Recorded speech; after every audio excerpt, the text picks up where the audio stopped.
Hello and welcome to the debut episode of In the Navy. I am your host and I'm absolutely pumped to be here, Goldy, and with me obviously is my two good mates, Holshy and Boof. Boys, how are we? Yeah, really well, thank you, Goldy. How are you, mate? Fantastic, mate. Looking forward to this season. Mate, can't wait for next week. It's dragged out for that long. Just fucking bring it on. Absolutely. Look, it was a bit of a downer for last year, and we're just going to touch on this. I've done I've had the grieving process and all the rest of it. I'm done talking about it, so I'm going to say it one more time. Last year, the end of last year sucked balls, but we've moved on. Yeah, we've moved on, haven't we, Boof? Yes. Oh, it took me a while. I had to go away for a while with work, and then that really helped me get through the process. I didn't think about footy whatsoever. But now we're back. We are back. 100% we are back. I think people talk about us losing to the Pies and how we're knocked out with a couple of minutes left in the season. But for me, when we lost to the Demons was the one that really was the killer. Was the kick in the guts for me. And seeing the boys come back to training early on their own accord, it's just wiped out a lot of those memories. And now I'm just thinking these guys are primed. They're ready for this year. So let's do this. It was the Crows game for me that really hurt. We shouldn't have lost over there. We really shouldn't have. The selection stuff beforehand as well. And, we really shouldn't have lost there. That hurt. But classic Carlton. Yeah. It is. But this is a brand new podcast or YouTube channel. So, again, if you can just share, like, subscribe, do what you have to do. But, come with us, join the family, ride the highs and lows with us this year because we are absolutely stoked. We're going to bring you a lot of content throughout the season, so we are pumped to do so. Now, last week, Holshy, me and you, we got the chance to go to the Hall of Fame. Yeah, season launch. Yeah, first time Goldy and I got to go to one of these, and I'm pretty sure a lot of the people there have been many years, but for us it was like Christmas for two little kids. I know. Mingling with the past greats and the boys and that this year. We even got to have a chat to Lukey Sayers. So yeah, Lukey Sayers, Diesel, Dave Parkins, who wasn't too... it was at the end of the night, let's be honest. He was not overly impressed by that stage of the night anyway. But no, we'll like kids in the candy store talking to all the boys. And yeah, Wolf couldn't be there, mate. No, I couldn't be. We left you home. I've just got to check my phone again over here afterwards and just check my emails, messages. No, you didn't get it. No, I must have missed that one. No. But boys, you got to talk to Lukey Sayers, like you said, and did you just have anything for him on the night? Oh, yeah. Well, I'm a sponsor for Harry Lemmy, which we'll bring up later in the show. And last year I ran an event called the Blues Brothers, which was at the Gabba. We had 330 baggers all together cheering on our boys against the Lions. And I had a shirt made up for Luke, so I gave that to him on the night, and he was wrapped. He was stoked to take it home and show the kids. So that was a bit of a highlight. But the biggest highlight of the night for me, I don't know how it was for you, Goldie, for me, it was Vossi's speech. I just thought he said it how it was. When he opened his speech and he said, I just wanted to make sure we're clear on this. Last year was not a success. Yep. And I'm like, how many coaches probably sugarcoat what happened last year? But he was just like, no, this is it. We've got lots to do. We're way behind, but the boys are hungry. What was your take on that? Yeah, he seemed like he was brutally honest. And I reckon behind closed doors, he would be brutally honest with the boys. And let's face it, the last couple of coaches that we've had go through that club probably weren't so. And hence probably reflected maybe on the performance on the ground. But, mate, we're pumped. We are pumped. It was a really good night. We got to sit at the table, obviously, like you said, with Harry and another player as well. So, and this guy, he's a bit of a whipping boy for the clubs, for the fans anyway. But Lockie Plowman was at our table as well, and I also gave a little bit of feedback, not directly to his face, but to you guys about how he plays and all the rest of it. I don't think I've met a nicer bloke. He was such a nice bloke, wasn't he? Yeah. It disappointed me because I wanted him to be an arsehole, but he wasn't. You just wanted to rip into him. No, I know. He was such a good bloke. The thing I found with him, because I was sitting right next to him, was all he cared about was how the Blues went, but he never spoke about himself. He was given kudos to all sorts of blokes, including Lockie Cowan. Yeah. He said he's flying. He's a big body, physical on the track. He's raw, but he's killing it. And I'm like, okay, so this is a guy that potentially pushes you out of the 23 or 22, whatever we call it these days. But all he had was great things to say. And I'm just like, you could tell he wants Carlton to have success this year. Oh, that's really he good does to have hear. that invested interest in the club, so it's good. Yeah, it's good. You just had a good night. I'll have to book tickets for next year. You won't be invited again. How unusual. So let's just crack straight into it. So like I said at the start, we are going to give obviously a lot of information that we can. We're based out of Queensland, so we don't have that privilege of going to every single game, but we'll be going to a few of the games. We'll definitely be going to round 1 against the Tigers. So really looking forward to that one. Can't wait. You going to, are you, mate? Oh, I didn't get that invite either. No, you got the invite. No, I got the invite and had to pull out. Yeah, usual. We'll be there. We'll be there. Looking forward to that. But let's just start talking about obviously the trades. I suppose the pre-season stuff, like the end of the last year. There was the trade season, and It was Carlton like. you reckon? Yeah. Yeah, well, every trade season for the last, in recent memory, we're sort of clenching our ass cheeks, hoping to land some big fish. And we wait the whole trade, and it gets to the final hours, and the messages are flying. Is it going to happen? And shit turns the wrong way. Or this one was very quiet. Blake Acres came into our side very early in the piece, and then radio silence really for Carlton. Yeah. Which is not a bad thing because it literally ticked off exactly what we needed. That with Blake Acres, and then obviously we'll touch on with the draft as well. But we really needed that outside run, and we needed someone that can really nail down that spot. And Blake Acres, he's fit straight into that team. He's a big body for a big boy winger, and I think we needed that type. It's definitely going to provide us coverage elsewhere as well. If we start developing more wings, I think he would just slide a little bit into that middle, or he could play a high half forward role as a bigger bloke as well. Getting him was huge, and it was definitely, like you said, it was a different trade period for us. Yeah, look, I'm really impressed with him. But, I mean, to have that trade period and that was it just felt like for the first time ever we're almost settled. Yeah, no panic stations. Yeah, which is is awesome. Is a nice feeling. We've got the players now. Now it's time to take what we've got and bring the success. Hopefully that's going to be the same the end of this year as well. Pick 18, first round. We'll touch base on it a little bit later on, obviously, in the season, though, with how TDK's going and how a couple of the other boys are going to go throughout the year and where they're likely to end up. But no, I thought they nailed that with Blake Acres, and I thought they nailed it, obviously, going to the draft with our first draft pick picking Ollie Hollands as well. Again, it was out of necessity. He needed to be picked. I think even if we had a pick inside the top 10, we still would have picked Ollie Hollands because that really filled that hole. And looking at him, pre-season with the pre-season matches and all the rest of it, you can really see what Carlton were doing with him and how he's going to fit into the team. Yeah, he's been impressive right from the get-go with the elite speed, big tank, and I was really impressed with I think he had 75% disposal efficiency in that last game against Sydney where a lot of our team struggled. So I feel like he's already making a name, and when we get to the team announcement, yeah, for me he's a lock already. I think he's going to be an absolute consistent performer for us. Yeah. The only thing I've got on him is I'd like to see him put a little bit more size on. He's a young fella, so...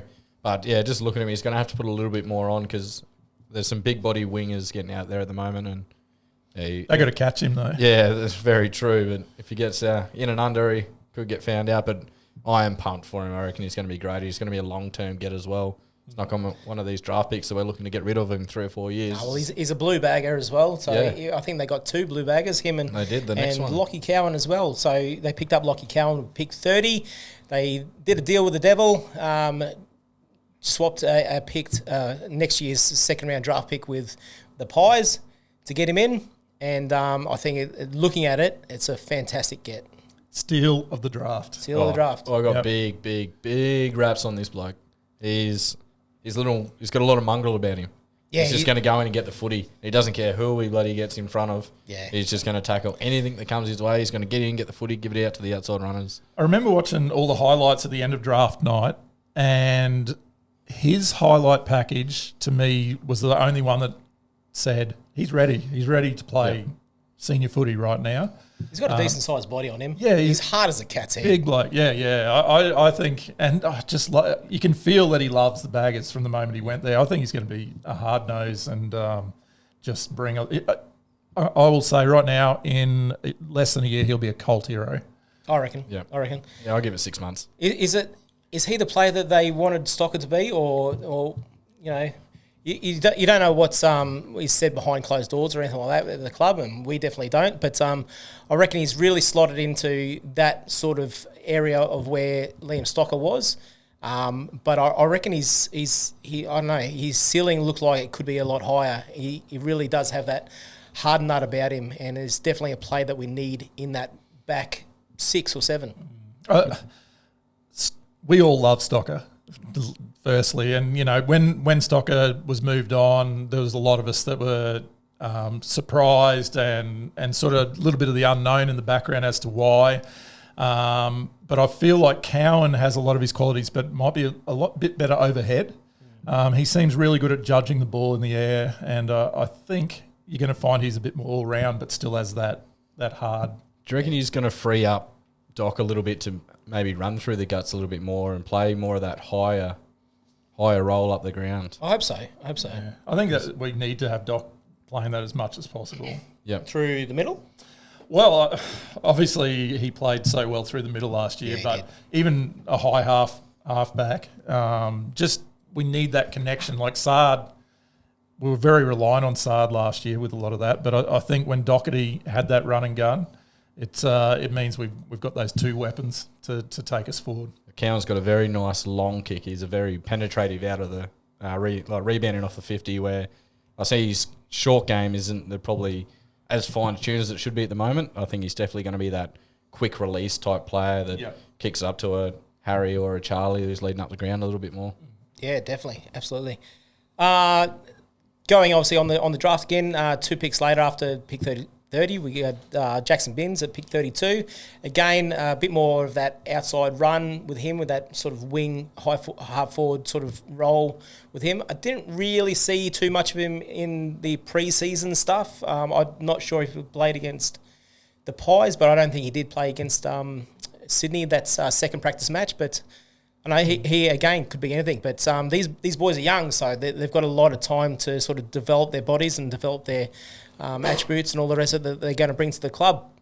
Yeah. No, on the night when I was chatting to Lockie Plowman, he said that Binsey applies himself really well, very determined as well. So, you know, he is probably a couple of years away from making it sort of start pushing for selection in that senior side, but it sounds like he has the qualities that, like you said, we want to try and fill and backfill that wing role and around that area of the run and gun.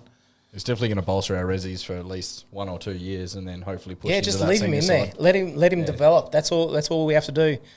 Now with our pick 47, and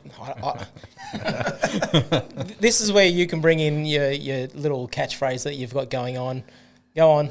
Yeah, so we've got a segment at the end of the show for my sponsored player. When life gives you Lemmy, Carlton gives you lemonade. Oh, mate. There's a reason why we've got these in front of us here, isn't it? Just hurts me just listening to it every single time. My boy, Harry Lemmy, I think a great pick at 47, key forward, but has the ability to develop for key back purposes and ruck. And I'll touch base on Harry a bit later in the piece, but he was touted very highly earlier last year. Going into the start of last year, he was touted as not top 10 sort of pick, and obviously he fell off the wayside, which fell into our hands. You know, to get him at pick 47, that's fantastic for us. Yeah, everyone that's seen him run around in the VFL practice matches so far said he is an absolute find. So I'm really excited to be part of that. It's just something in the water where he comes from, hey, down SA way. Yeah. Proud South Australian boy.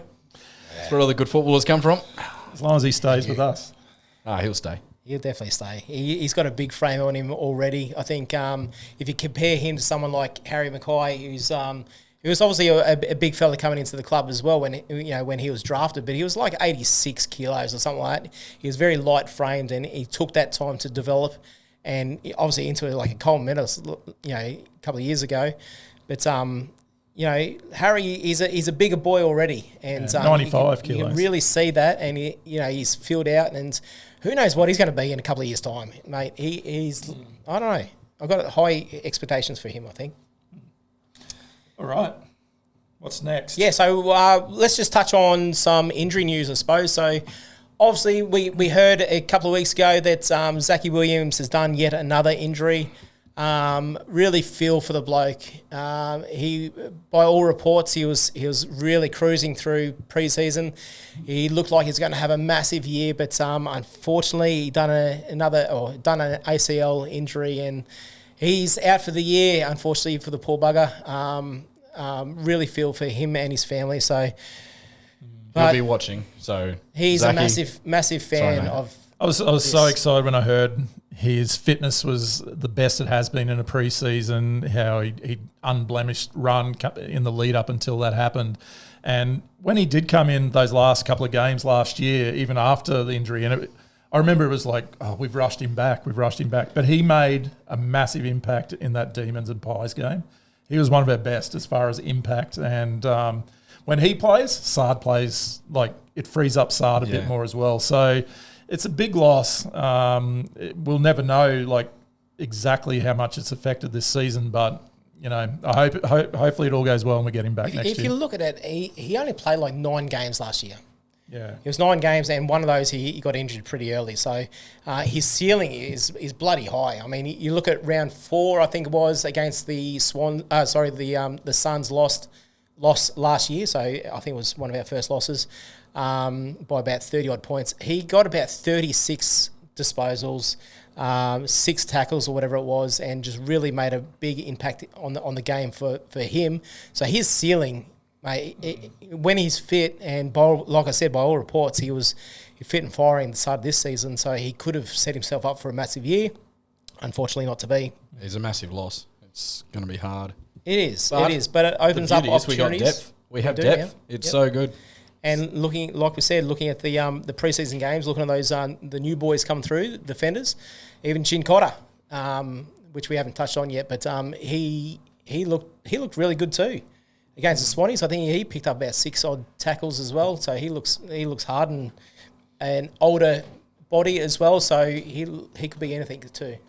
No, he looks ready to go. But I still think he'll need to keep performing at VFL and he'll get a show this year for sure. We got a big show coming back into the back line as well this year.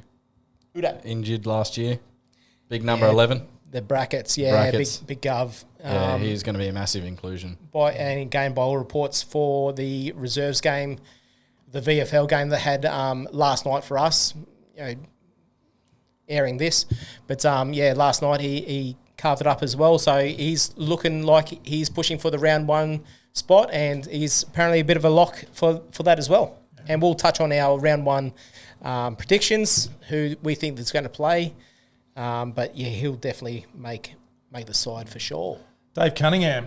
Yeah. Another one. Put him in the same bracket as Zach Williams, but you see that he hasn't gone for the surgery on the shoulder. So that's good. So he might be back mid-season, around then. So we'll see how we go. A lot of people are saying that was really his only choice, because if he took surgery, put him out for the season, that essentially ends his AFL career. So under the pump, you reckon? We'll touch on those. Yeah, we'll get to that shortly. Touch on those a little bit later on. Yeah. Apart from that, the other ones and obviously the massive one is Sam Walsh. Oh, Sam Walsh, yeah, of course. And these rumours that he's right to go already and he's a freak and all the rest worries me no end. Backs are fickle, and it's a long season. Play the long game. Yeah. We want blokes 23 like rounds. Sammy Walsh there at round 23 and beyond. Yeah, if they think he's ready, just give him a few more weeks, and I'd prefer to know that he's 100% and it's recovered and we've got him for the next 5 years, rather than send him in because we need to win those early games. Once again, speaking to Lockie Plowman, he said he's an absolute freak, as in he's so meticulous with his rehab. He's out there like only days after he's had the surgery, working on it. But I just worry because these are the type of recurring injuries that can last a career, and we need him. We need him to win this comp. And we can afford to leave him out for 1 or 2 weeks because, like we said before, the depth. We've got depth now. It's so good. The positivity heading into this season is huge. Yep. We're a big show. Oh, massive. Couple other not smaller, but Corey Durden. In size. He's definitely smaller in size. With his hammy, it's hard, the club doesn't convey this super clearly, but some reports state that he is still a chance for round 1, but he hasn't had any sort of pre-season involvement as far as I know. No, don't really know where he is. And going off the start of last year, he kicked a couple of goals. His pressure up forward was immense. So he'd be a bloke that's sort of missed, I reckon, for us. So it'd be good if he's out there. But I don't think he'll make round 1 having no pre-season under his belt. Yeah, and the last one I've got here is Marchie with his calf. Very mixed reports, considering last week I think was John Ralph said that he was going to be selected for round 1. Yeah. He's a lock with Gov apparently, but apparently not so. SEN just doing wonders again. Yeah, well, SEN yesterday reported that he's expected to miss the start of the season now, so I'm expecting that will be the case. But because has he played any pre-season? No, I don't think he has.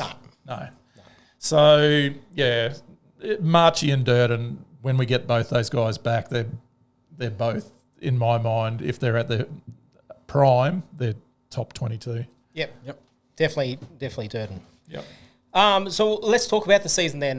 We've got the draw's out, so we've got a pretty good draw considering. Now, just got it in front of me, but if we can nab one of the first 2, I mean, they're our hardest for the first 2 months. So if we can nab one of the first 2, preferably the round 1 against Richmond because we're down there. Yeah. But after that, we've got the Giants, North, Adelaide, Saints, Eagles, then the Lions. So a lot of those are winnable games. And if you look at us, the start of last season, we were firing on all cylinders, and that's because we had a fit team.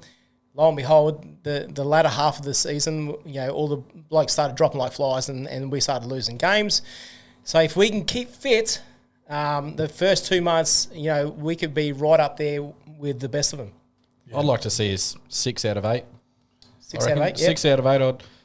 If we grab one of the first 2, and then, when we come up against the Lions, they're a tough team. If we get close, then we'd be nice and win the other 6. 6 out of 8, I'd accept. 8 out of 8, ideal. 7 out of 8, yeah, not bad. Yeah. And then after that, we've got the Dogs and Pies, so we'll win those. So starting the year at 10-2 again, flashbacks. So which teams have we got? We got twice this year. So we've got a few. So Eagles is one of them. So win. Yeah, well, nice that as a win, 100%. GWS win. W. Yeah, let's lock that in. Gold Coast, another dub. Well, we did, I don't want to talk about last year. I don't want to talk about last year. Where their money. Get back. Like I said, I'm done with last year. 2022 is finished. But, Melbourne, that's going to be a hard one, and same with the Pies as well. So they're our double-ups. And the Saints. Saints as well. Saints is a dub. Yeah, Saints is a dub. Saints is a dub straight away. But if we want to take that next step, we've got to win at least one of those 2 against the Pies and the Demons, let's be honest. So... No, it's good. It's going to really open us up, I think, this year. Looking forward to it. What about you guys? Oh, look, I'm pretty happy with that draw. To out of the double-up teams, Melbourne's the only one that really worries me if they've got their full-strength side and those 2 gun rucks. But because we do struggle in the ruck, at this stage. Yes. When we come up, how are we going to go against Gawn, Grundy? It's a lot. We'll get onto that later. But I feel like all those other double ups are very winnable. Not many teams scare me this year. If we've got our full strength team, Geelong are all class, and the D's and Lions and Swans I feel like are the class outfits. But honestly, I'm not scared by the Tigers next week or the Pies this season. So it's up to the boys. That they can bring it some weeks, and then other weeks they disappear. But if at their best, I think we can beat 85% of these teams every week. Well, I was reading AFL.com while I was super busy at work, and they reckon it's the 12th hardest draw. So what's that make it the 6th easiest? So that's says a lot for us. If we're having a reasonably easy draw, finals are definitely on the cards this year. And last year I think we had one of the hardest draws. So yeah, I think we did. So we'll take it. And we've already beaten the Pies once this year, so... Yeah, pre-season. Yeah, pre-season. Hey, you can win finals in February. Sure. Unless you lose, then it's just a practice game, and who cares? Yeah, like Sydney. Yeah. Yeah. Did we actually play them? I don't remember. But we might just roll into our I suppose our top 23 that we think that we'll play in round one against the Tigers. What do you reckon? Yeah. So this is what we think. This is all subjective, obviously. Everyone's going to have a different opinion. This one's ours. We sort of bumped heads, and this is what we sort of come up with. Again, there could be a couple of different versions out there, but I reckon this could be it. I don't know. This could be it. But looking at the pre-season, the way everyone's been rolling, it looks pretty good. So we'll start with the defenders. So I'll just rattle off our back three. So we've got Newman. I think he's a lock in there at the moment, especially now that Zachy Williams isn't playing. Newman, Weeders, and Mitch McGovern. And again, by reports from the practice match, Mitch McGovern was firing on all cylinders. So he's definitely that intercept defender that we need, and he's definitely that intercept defender we're going to have for round one. He started last year so well. He did. Up until he got injured, he was looking to have an absolute stellar year. Yeah. And we need him. When he was injured, I think our intercept numbers were decreased massively. One of the worst in the AFL. So he's an essential cog, really, I think, because Weeders always gets that main key forward. So it's rarely that he can be in that loose man intercept role, and we just need Mitch. And I mean, Lewis Young with his 82 spoils a game. Yep. Golden fist. Golden fist, yeah. So Mitch McGovern is key. We need him to stay on the paddock. 100%. Next, we got Adam Sard. He's one of the first picked every... The Wolf. Yeah, we're bringing that back definitely this year. Sardi, Young, look, I honestly think that Young could be anything. He's had one full season with us now.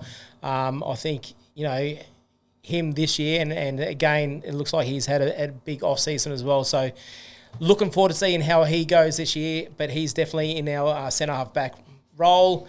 And then again, we've got Doherty. So Doherty he's a bit of an asterisk, so he's obviously going to play in the back six, and I reckon he'll pinch hit through the middle when needed. Yeah, when Cripper moves forward, etc., I think Doherty will come in and just give a bit of his run through there. Just that older class as well, like just that level head. It'd be so good for the young fellas coming through there as well. Does any AFL fan not love Doherty? He's going to be one of the most loved players in the AFL. And I was seeing on a lot of Facebook sites last year, his goal in round one. I know we went off when we were watching it last year together. I think I've seen it on most public pages that they just loved Doherty's goal. They thought it was so special. Yeah, he's top bloke.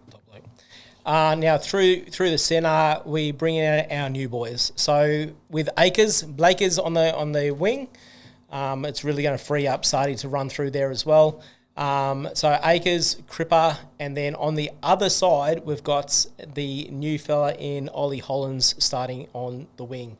Thoughts?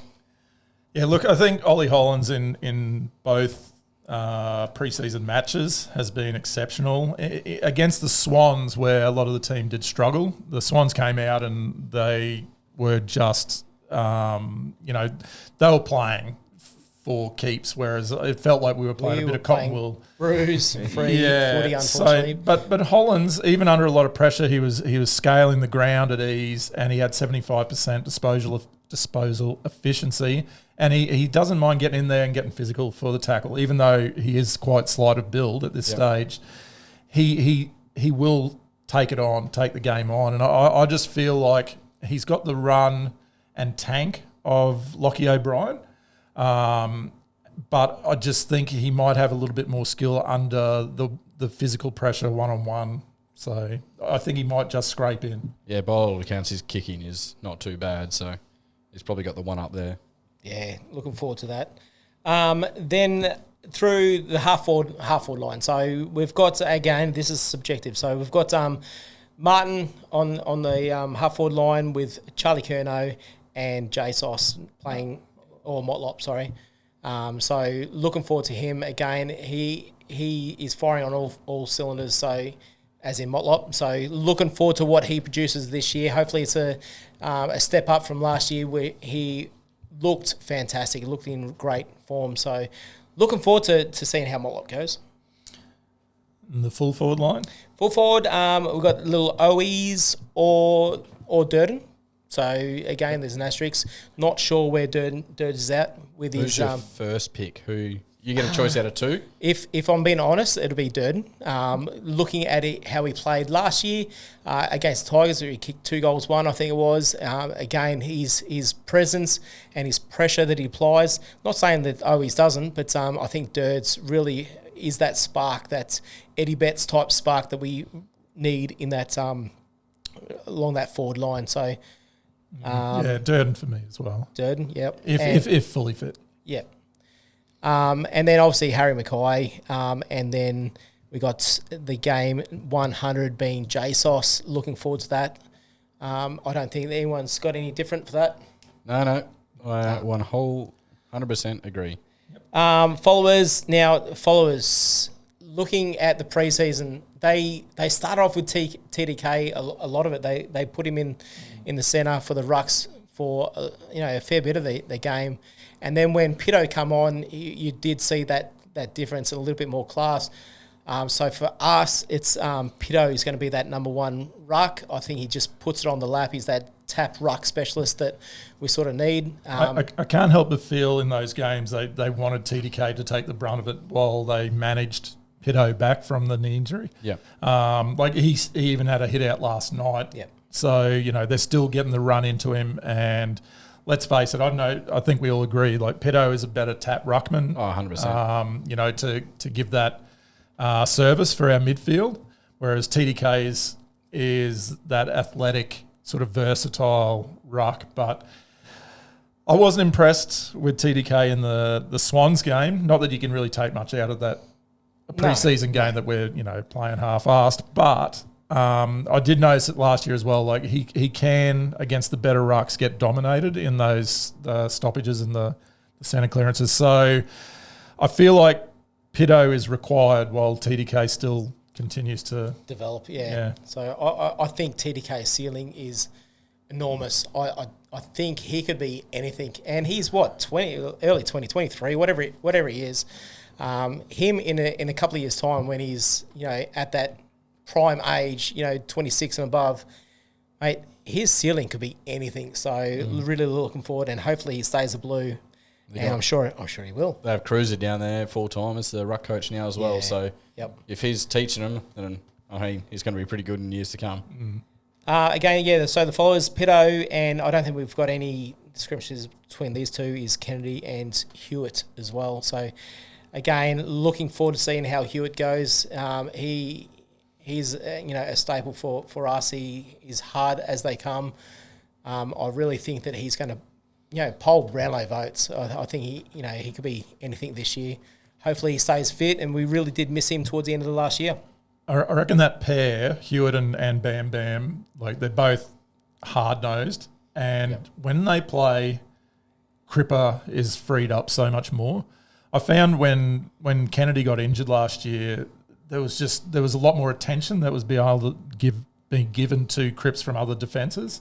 And when you got those blokes there going in hard in under, Cripper just frees up and we start to get him in other facets, start to dominate the game where he's got the mismatch all the time. Kennedy had a bit of a breakout year last year.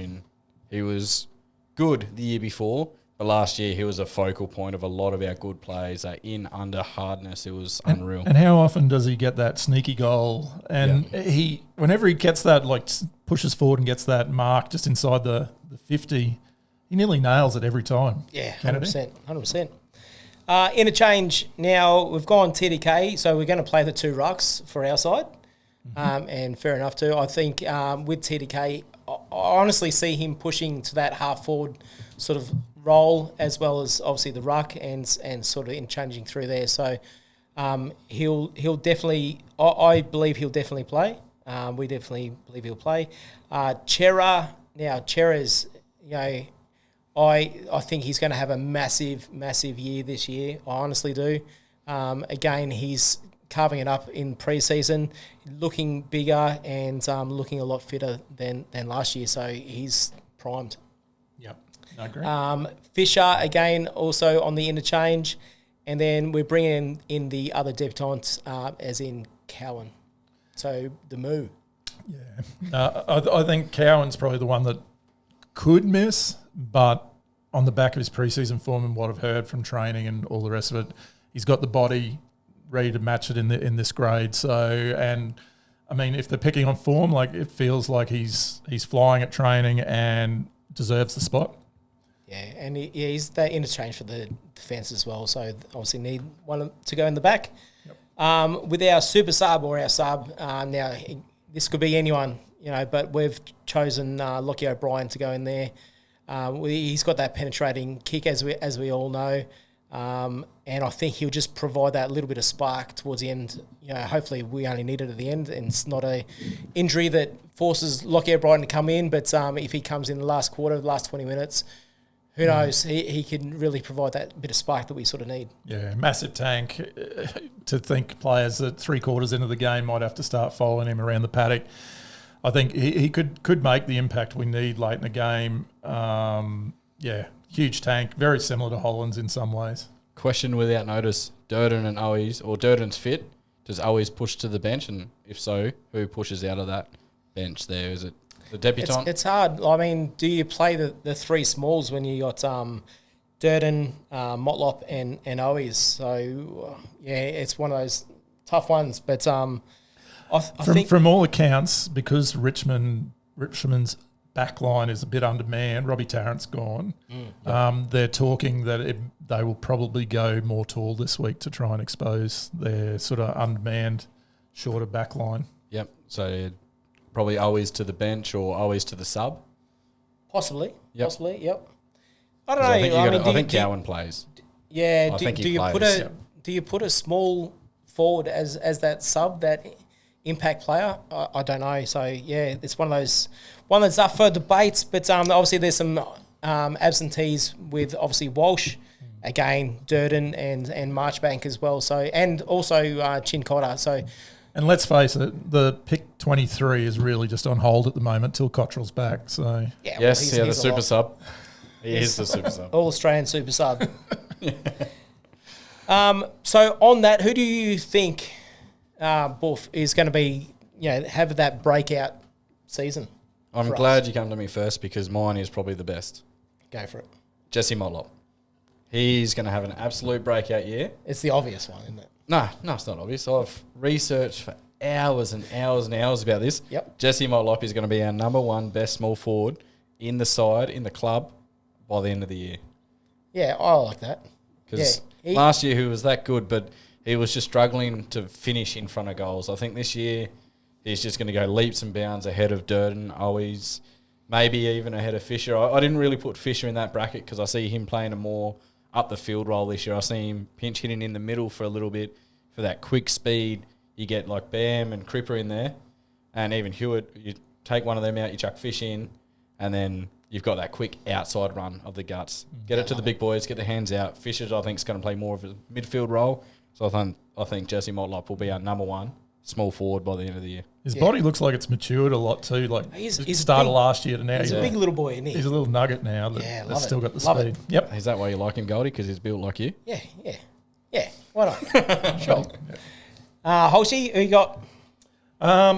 So I know we debated what's a breakout year and whether a first-year player can have a breakout year, but I am going with Ollie Hollins. And when I say breakout year, let us know in the comments. Like if you honestly think that a first-year player can have a breakout, or are we comparing it to a year before where someone's played it and then they've had that breakout year next year? But if he breaks out and wins the Rising Star this year... But that's not a breakout, is it? It is. You broke out of well, the then they've all had a breakout. Anyway, Not anyway. Rising Star.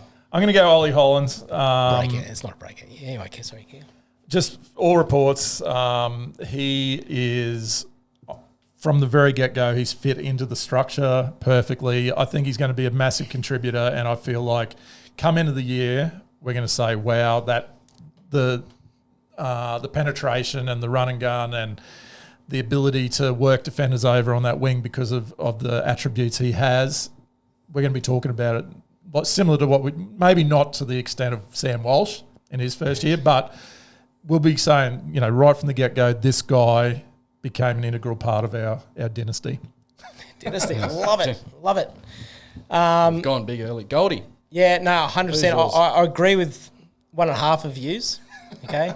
I agree that obviously Hollands is definitely going to... He just feels that spot that we really, really needed, that outside run, and he fits it beautifully. But for me, it's Adam Chera. I think that he's going to have a massive, massive year. He looked really good in the preseason. He looked really good at the back end of last year. His ceiling could be anything. He's obviously a massive player over at...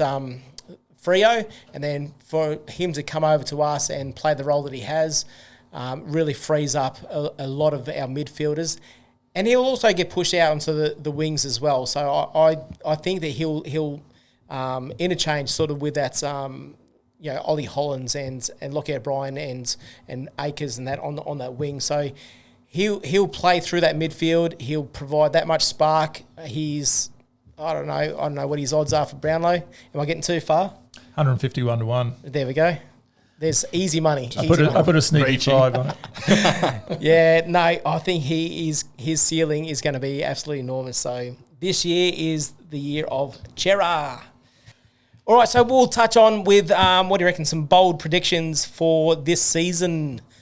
Boof, let's do it. No, you're not going to like it. So one each? One each? One each. Yeah, one each. One each, yeah. Why am I going to like yours? You're not going to like it. You're not going to agree with it.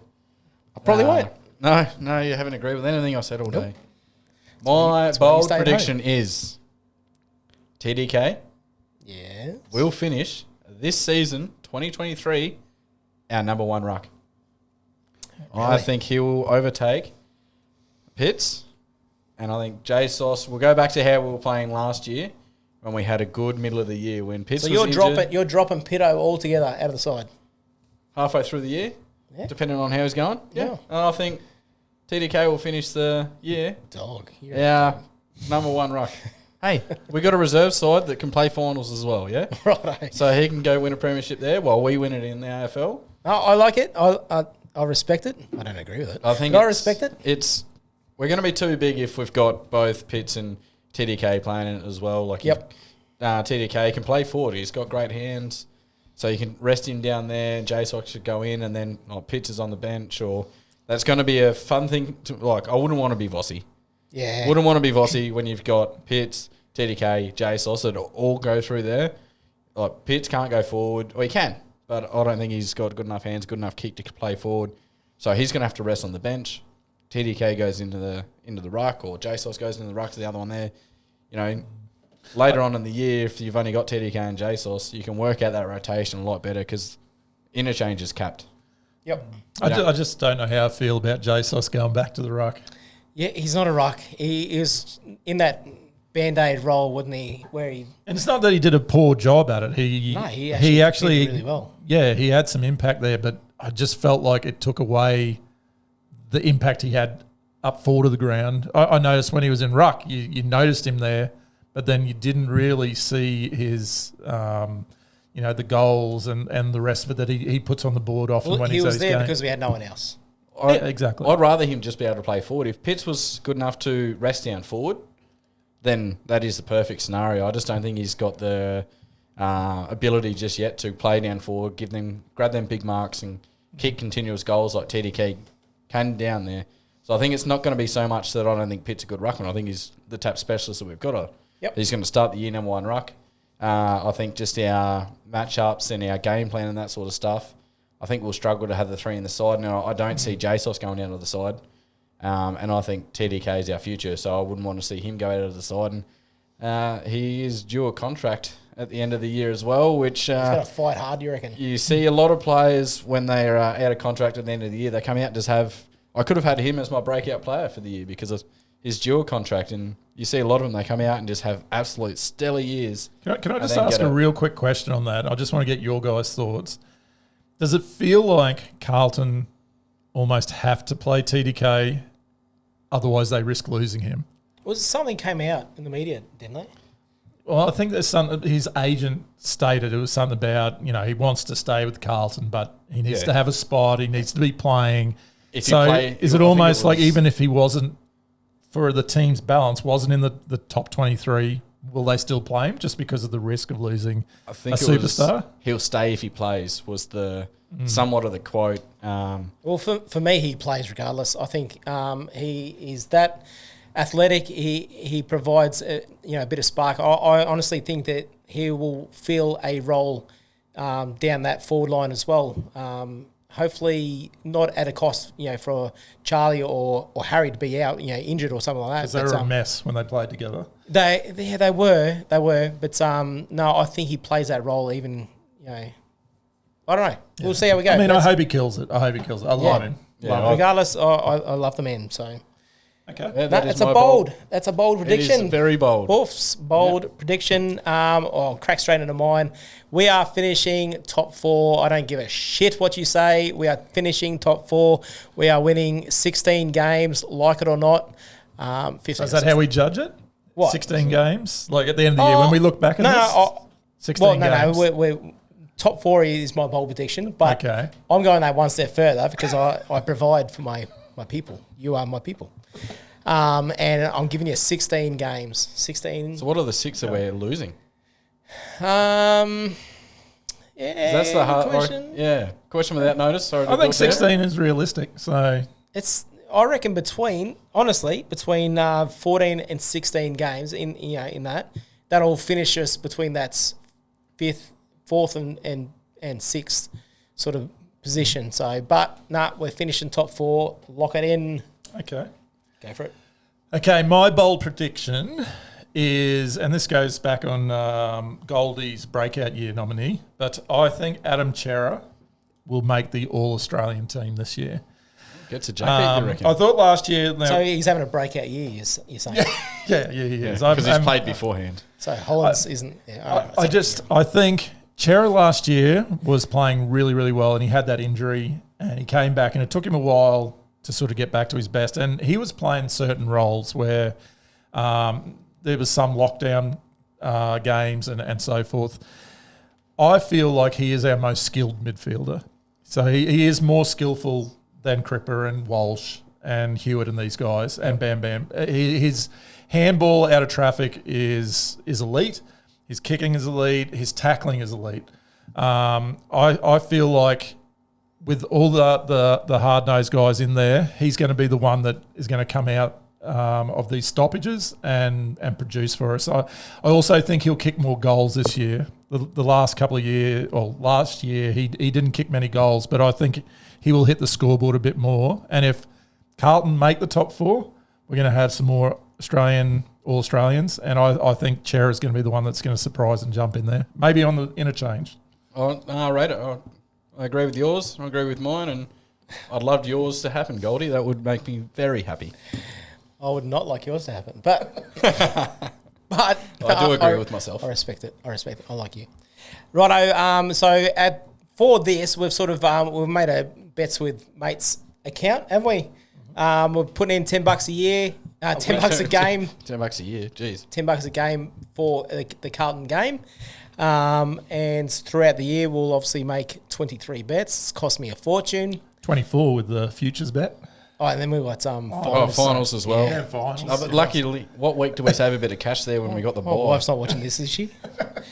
But buy one week, thank God. we'll put up our bets. Actually, we'll go with your bet first, then Holshy. So we're putting in what, $10 in each? Yeah, so 10 each week. So we put it on a $30 bet once a week. Yep. Okay, so And this one's for the whole Gamble year. This isn't responsibly, round people. one. We're not. This is just for the whole year. So this is bet 1. Bet 2 will actually be for round 1. yes, so Yes. Oh, so it's even more. Yeah, so another $10. That's right, mate. I'll we'll transfer announce you again. ours next week from need a Melbourne line. I need a for line. round 1. But my selection for our multi is Big H to win the Coleman. I like it. I know Charlie won it last year, and Charlie, I love Charlie. Like, he's top 3 my favourites.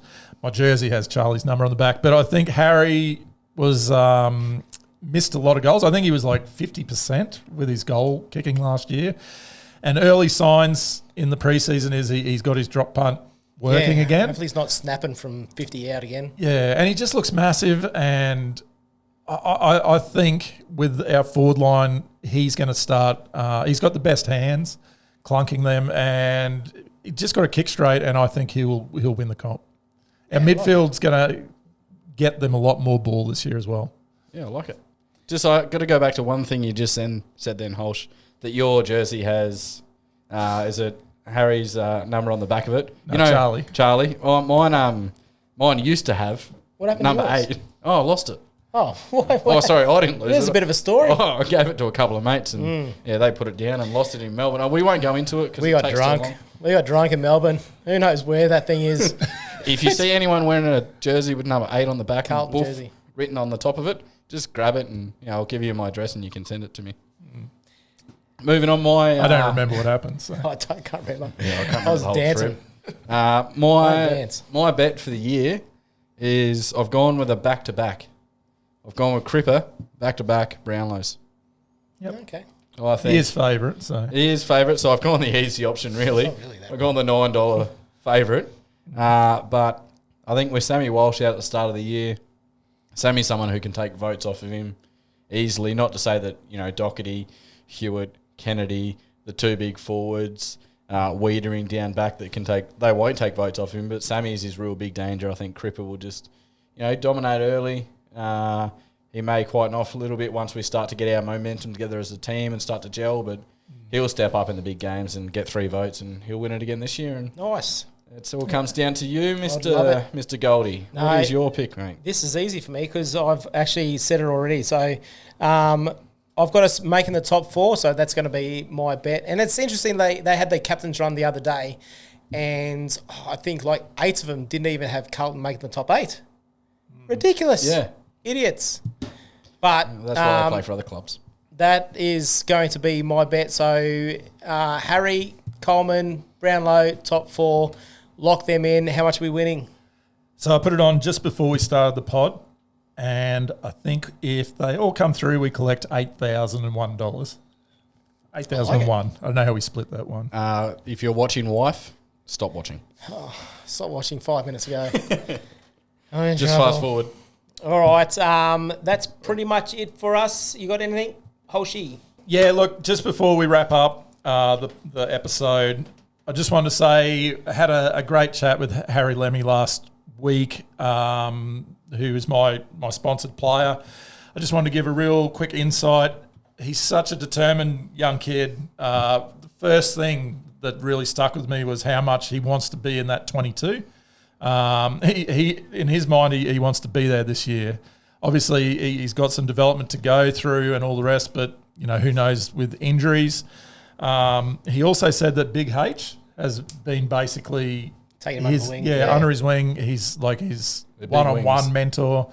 And that's when he stated about how Big H is very meticulous, and compared to Charlie, is a loose unit, but just turns up and carves it up. Yep. And he said that sort of style suits him, is, to have that planned approach. So he loves his NFL footy over in America. He's a Carolina Panthers supporter. So a few hard years just recently. I think he fell in love with them back in the Cam Newton days when they were a gun side. And lastly, just he mentioned that the night that he got drafted, for all those boys, they had to pack that night after they were on a flight the very next morning because they had to be at Carlton mid-morning for the photo shoots and interviews and all that rigmarole. So really excited to be part of it and honoured to be able to be part of his journey. So I just think it's for anyone out there that's considering sponsoring a Carlton player in the future. Like the season hasn't even started, and it's it's just added another dimension to the excitement levels for me. Yeah, absolutely. And he seems like a bloke that's just got his head on his shoulders. He's confident and he talks to you really well. And I'm really looking forward to what he provides in the coming years, I suppose. So watch this space with him. Yep. Apart from that, guys, thank you very much. If you're still on, thanks very much for watching, for listening. Again, ride the bumps with us. Follow us. Hit that subscribe. Share it with your mates. This is the Blue family, and we're just starting up. We're not just starting because the premiership window is now open. We are here. We're going to be here providing a lot of good content throughout the year. So stay with us. Apart from that, go the Blues. Thank you very much. Go Blues. Go Blues.